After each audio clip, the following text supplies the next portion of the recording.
Blessed Self, Blessed Atma, my salutation and prostration to you.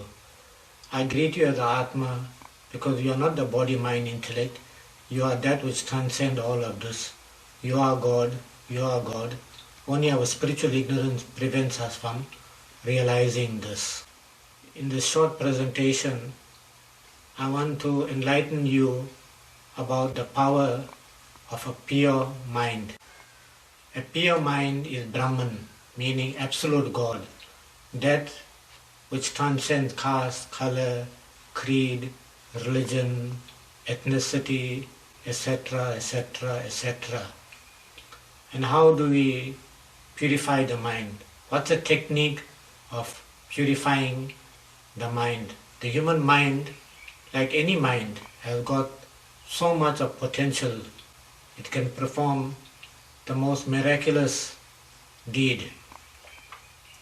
In Atma Bodh, Adi Shankaracharya said, Tapo Bishina Papanam, Shantanam Vitaraginam, Mumukshanam Apekshayam, Atma Bodho Vidhiyate.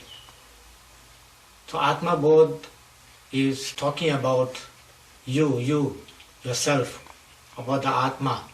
That Atma Bodha means to know, to enlighten, so that is Atma Bodha. And he says, Tapo Bishina Papanam. In order to benefit from studying the scriptures is talking about the most subtlest reality, which is God. The body is gross, it is here. My mind is subtler than my body, it can be elsewhere. And subtler than the mind is the intellect. And the subtlest of all is the Atma. In chapter 3 of Bhagavad Gita, Karma Yoga, Bhagavan Krishna says that the body is gross, subtler than the body is the mind, subtler than the mind is the intellect, and the subtlest of all is the Atma, you, the Atma. So when the mind becomes very pure, we call that mind Brahman, God in that form. How do we purify the mind? Like Adi Shankara says, Tapo Bishina Papanam. One has to engage in penance, tapas, penance.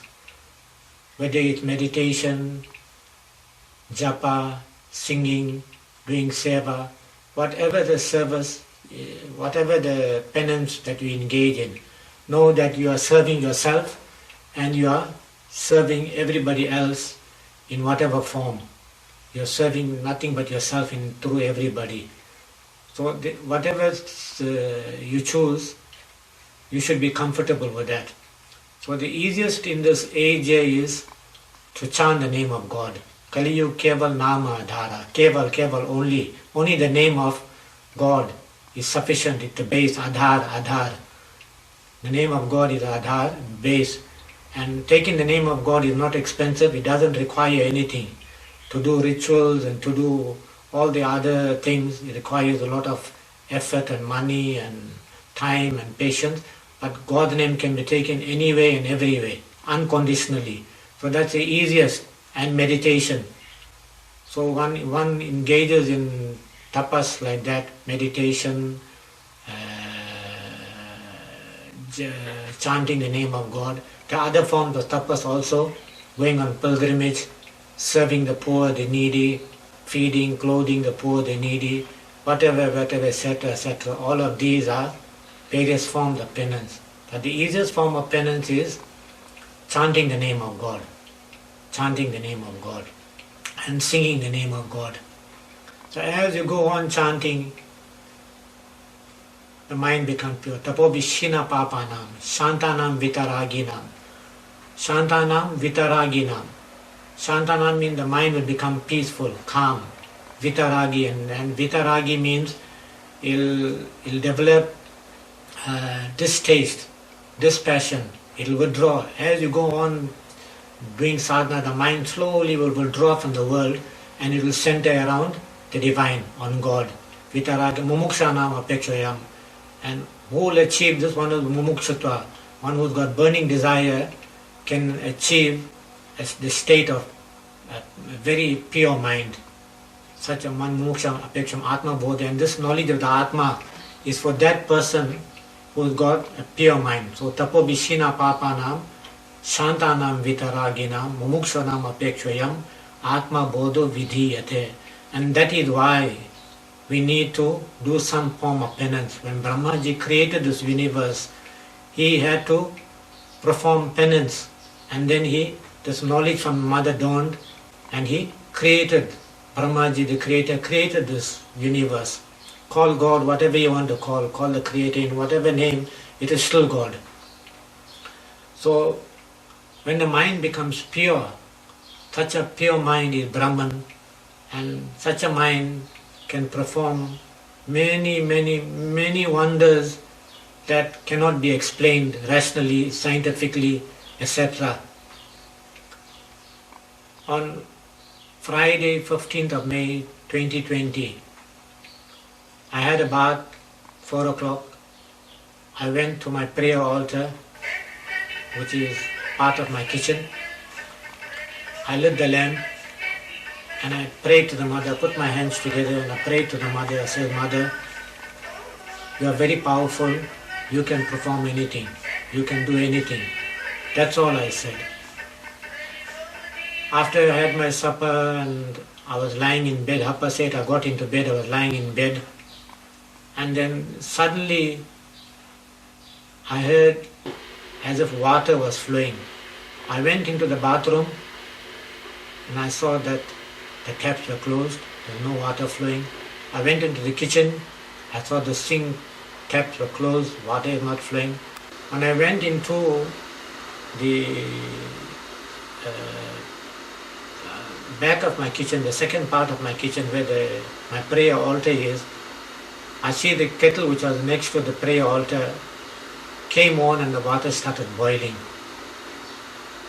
There was no insect, there was no gecko, there was nothing there that triggered it. That was pure grace that was the power of a pure mind. When I inquired, the Mother said, a pure mind is Brahman, a pure mind is God. And such a mind has the power to do anything. Whatever that mind will think will come true. And that is why when we engage in sadhana, when we do sadhana, we should be very careful not to become negative and keep a positive mind. When we become negative, negative will happen. When we become positive, positive will happen. Once, some years back, almost 15 years back, I went to visit somebody in Spingo, a devotee, and I was coming back and a devotee was playing with my cell phone and the battery was very low. So all I told the devotee was, don't play with my cell phone, who knows what can happen on the road. And truly, such a power of a pure mind. Not long after that when I left the devotee's house and I entered the freeway, I had a bad accident. So I'm sharing this with you to tell you, to advise you that a pure mind can be your friend when used intelligently, and a pure mind can be your worst enemy when used foolishly. So dear devotee, blessed self, blessed Atma, get up in the morning daily, morning and evening, do a little bit of sadhana, do a little bit of penance, whatever, chanting, listening to bhajan, meditating, doing seva. So all of this will purify the mind. The mind initially will be very righteous, very wild, a lot of thoughts will be there. But as you go on and you focus your mind on the divine, the mind will become pure. How? Like a glass of dirty water, impure water. When you pour a steady stream of clean water into that glass, as that water overflows, the water in the glass will become, over a period of time, will become pure. The same with the mind. The mind is like a dirty glass of impure, bowl of impure water. And as you pour God's name into the mind intellect, that mind intellect will become very pure. And a pure mind is nothing but Brahman. I pray that this short discourse will help you in some way. If you want to test the power of a pure mind, then chant, make your mind relatively pure, and think of something that you need. Be practical. Don't say, I want the lotto or I want a brand new car. Be practical. Something that you need, an item of clothing, or you need something practical, and you'll see that without you running after it, it'll come to you. Somebody will come and present it to you. Somebody will give it to you. That is the power of pure mind. So when your mind becomes pure, be guarded. Don't be negative, because it will manifest all negative. And when you be positive, it will manifest all that is positive. That is no magic in all of this. It is when a pure mind is actually connecting with the divine. You are connected with the divine. A pure mind is nothing but an instrument of the divine. So when your mind becomes pure, you must remember and always keep this at heart, that your mind is nothing but an instrument of God. And when you become pure and you use that mind positively, such a mind can become a blessing to not only your family, not only your society, but this entire universe. We can change the most ugly situation without saying a word, without any dispute, without any war, and without any fight, just by being positive and sending out positive thought. That is the power of a pure mind. That's the power of a pure mind. Try what I'm saying you, test it and see whether it is true or false. Hari Om Tat Tat, Radhe Radhe.